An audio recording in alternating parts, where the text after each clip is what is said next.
Hello, good morning students. PG first semester students, आपका जो unit 3 है उसमें आपके ही रिक्वेस्ट पर मैंने research settings and methods of data collection, जिसमें observation, interview and questionnaire, survey, research and other non experimental methods, इसको आज हमने टेकअप किया है और आपके इस वीडियो में मैं इसी पे बात करूँगी। तो सबसे पहले हम लोग बात करते हैं रिसर्च सेटिंग को, हम लोग बाद में बात करेंगे कैसे करते हैं रिसर्च सेटिंग के। एक स्टेप को मैं आप लोगों से डिस्कस कर लूँ, स्टेप्स को, कि उसमें सबसे पहले हम एक प्रॉब्लम लेते हैं और उसको डिटेल में हम बाद में जाएंगे। What is research setting and what is जो क्वेश्चन बेस्ड जो आंसर होगा, जो लेक्चर होगा, उसको हम बाद में देखेंगे। अभी हम सिर्फ डाटा कलेक्शन पर बात करते हैं कि कैसे डाटा कलेक्शन किया जाता है और कितनी तरह के डाटा कलेक्शंस को हमारे साइकोलॉजी में बहुत इम्पोर्टेंस दिया गया है। तो यहाँ पे हमारा जो है मेथड्स ऑफ डाटा कलेक्शन, इसमें सबसे पहला है ऑब्जर्वेशन मेथड, दूसरा है इंटरव्यू मेथड, ये आपके सिलेबस को ही मैं बता रही हूँ, और तीसरा है क्वेश्चनर्स मेथड, चौथा है सर्वे research and other non experimental. यानी हम लोग 5 तरह के तरीकों से किसी का भी डाटा कलेक्शन, मैंने क्लास में आपको समझाया था कि किसी भी डाटा पर बेस्ड ही हमारा रिसर्च होता है। हमारा रिसर्च किसी भी डाटा पर बेस्ड होता है। हम किसी भी शोध कार्य में जगह अगर जाते हैं तो सबसे पहले एक समस्या लेते हैं, जो रिसर्च सेटिंग पे पहले आता है। एक समस्या होती है सिनॉप्सिस, जिसको बनाना कहते हैं, और उस समस्या का हम पहले इंट्रोडक्शन लिखते हैं, तो उसका परिचय देते हैं, परिचय करना जिसका कहते हैं इंट्रोडक्शन। फिर उसमें हम पर्पस ऑफ द स्टडी लिखते हैं, ये रिसर्च सेटिंग होती है हमारी।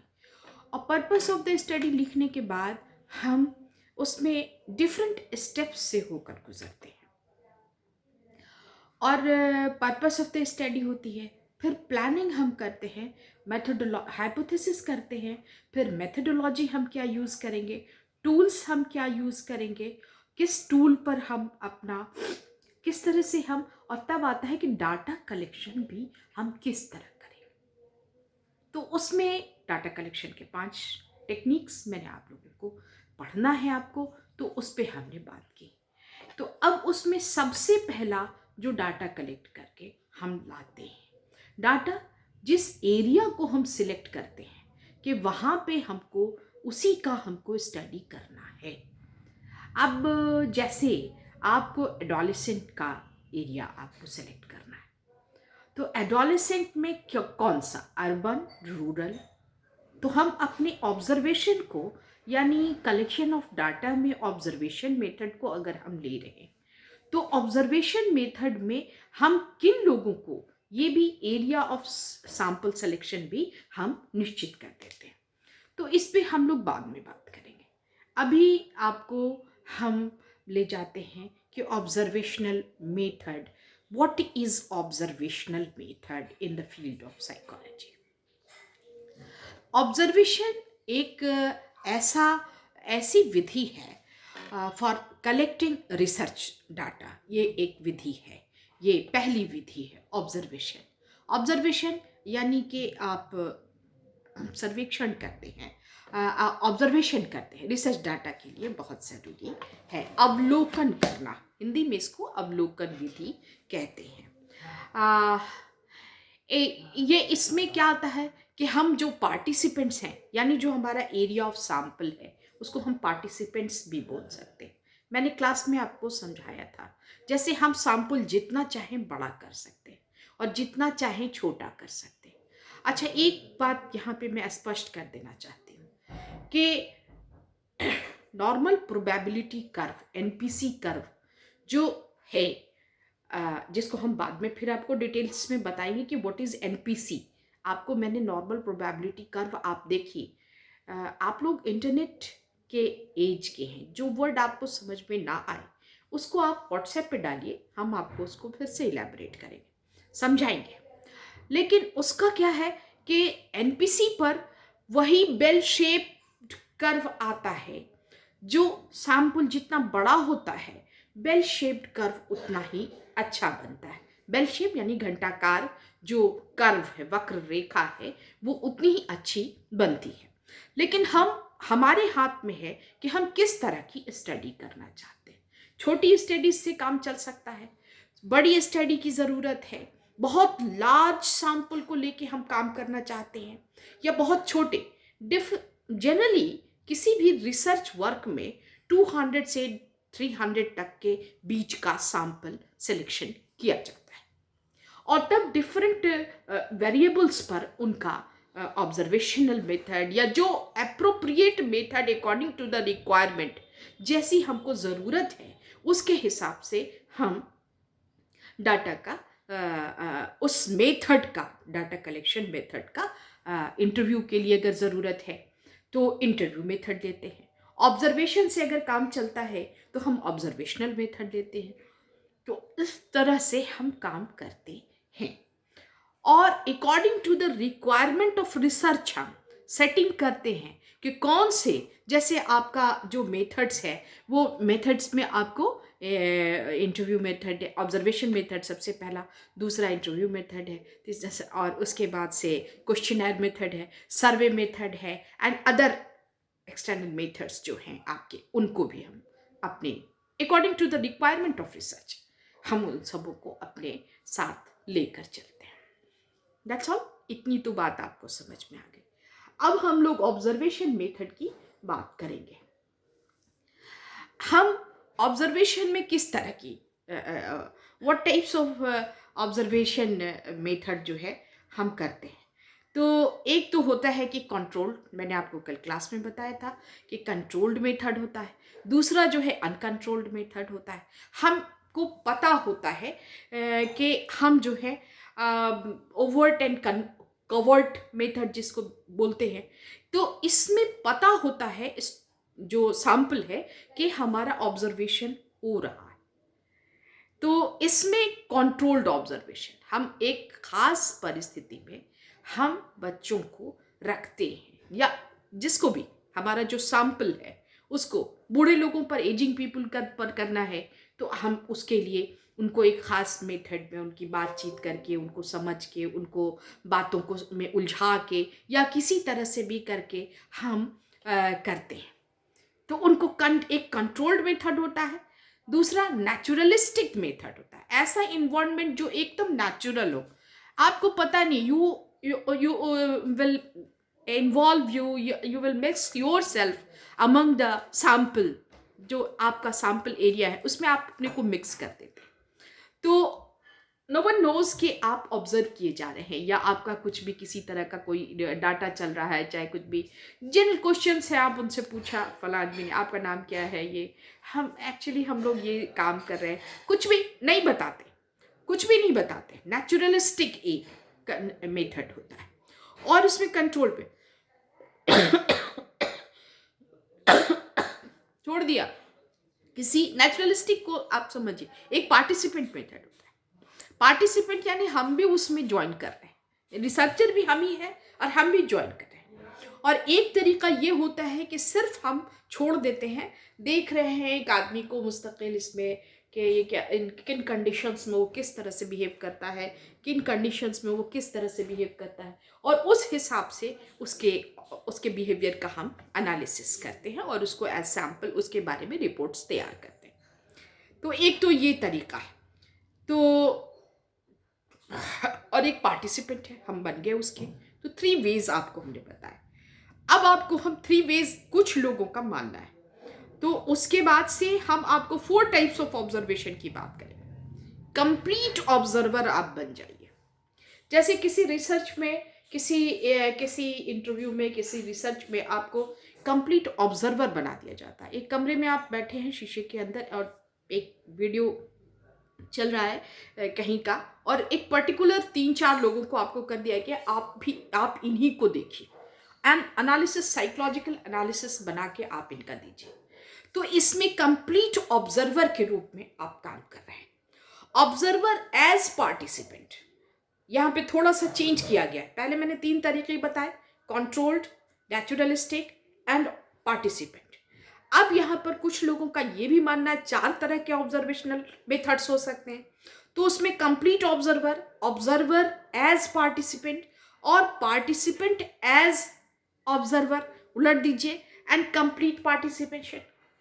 यानी इन सभी चीज़ों में कि आप पार्टिसिपेंट बन गए, उसमें साथ में घुस गए, और घुस करके वहाँ पे आप अपना काम धीरे धीरे धीरे धीरे मोनोग्राफी उसको करते जा रहे हैं, फोटोग्राफी कर रहे हैं, या उनके ख़ास लोगों पर आपने ध्यान कर रखा है, इनकी तस्वीर खींच रहे हैं, इनको ले रहे हैं, ये सारी चीज़ें करें।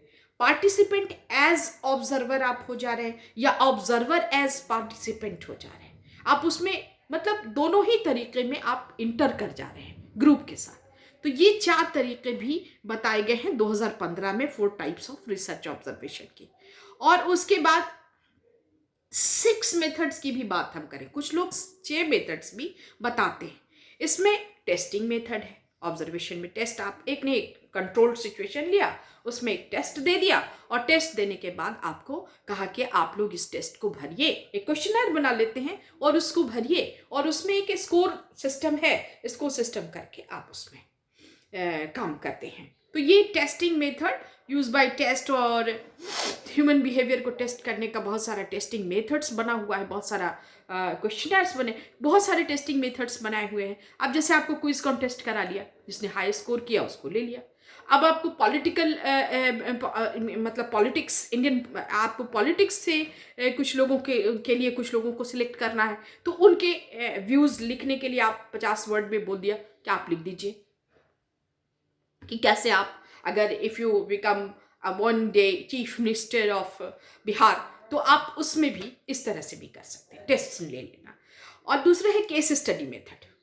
केस स्टडी मेथड में आप एक एक आदमी को बुलाते हैं और उनका observation, I am doing the, उनको पता रहता है। ये कंट्रोल्ड सिचुएशन नहीं होती है, ये कोवर्ट नहीं होता है, बल्कि ओवर्ट ऑब्जर्वेशन होता है कि आपको पता है कि आपका इस्तेमाल, आपके जो इंफॉर्मेशंस आप दीजिएगा, जो देगा आपका सैंपल, वो कहीं यूज़ किया जाएगा। तो सैंपल को पता है, यानी सब्जेक्ट को पता है कि आप कहीं किसी ऑब्जर्वेशन में अपना पार्टिसिपेशन दे रहे हैं। तो उसमें क्या है कि उन लोगों का केस स्टडी मेथड से हम उनके बारे में पता करते हैं, उनसे रिलेटेड आप कैसे पढ़ते हैं, कितना देर पढ़ते हैं, कैसे, एक छोटा सा क्वेश्चन है, 25 क्वेश्चन का बना लिया, 25 क्वेश्चन छोटे छोटे लाइफ से, और related to your research hypothesis and related to your research synopsis, ये हम बना लेते हैं और उसके आधार पर काम करते हैं। नेक्स्ट आइए कि क्रॉस सेक्शनल मेथड आता है।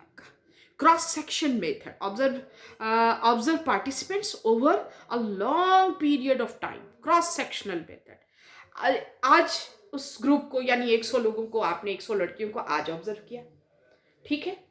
उसके बाद से आपने फिर उसको 25 दिन के बाद मेंटल कंडीशन बदल गया, इन्वायरमेंटल कंडीशन बदल गए, और आप सिचुएशन बदल गया, सारी चीज़ बदल गई, और उसके बाद आपने उसको क्रॉस सेक्शनल, फिर उसी ग्रुप को आपने मेजर किया, फिर ऑब्जर्वेशन में आपने रखा, ठीक है। फिर उसको काट, उसके जो रिजल्ट्स हैं उसको रखा, उसको compare, in comparison to that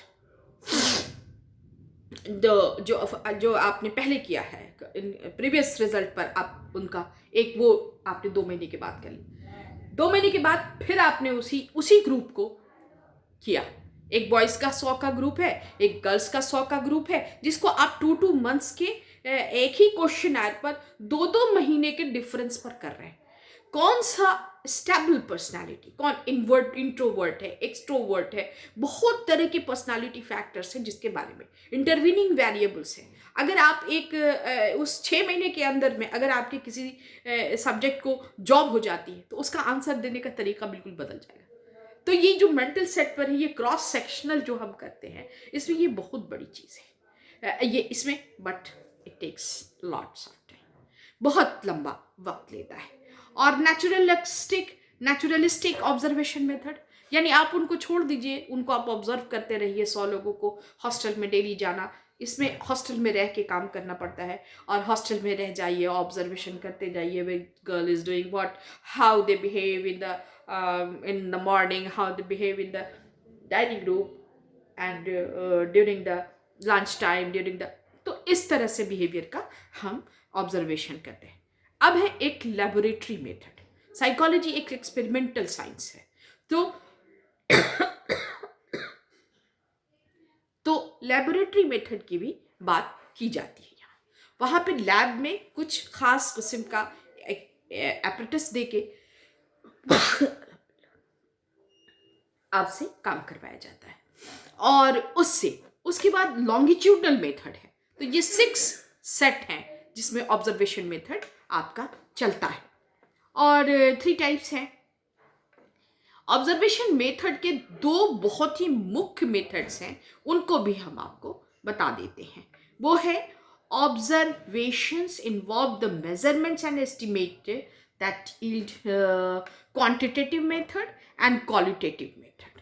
ये क्वांटिटेटिव मेथड जिसमें हम आंकड़ों पर होता है, और दूसरा है क्वालिटेटिव मेथड जिसमें गुण के आधार पर होता है, गुण के आधार पर। तो ऑब्जर्वेशन मेथड का ये 2 टाइप जो है वो बहुत स्ट्रॉन्ग मेथड्स माने जाते हैं।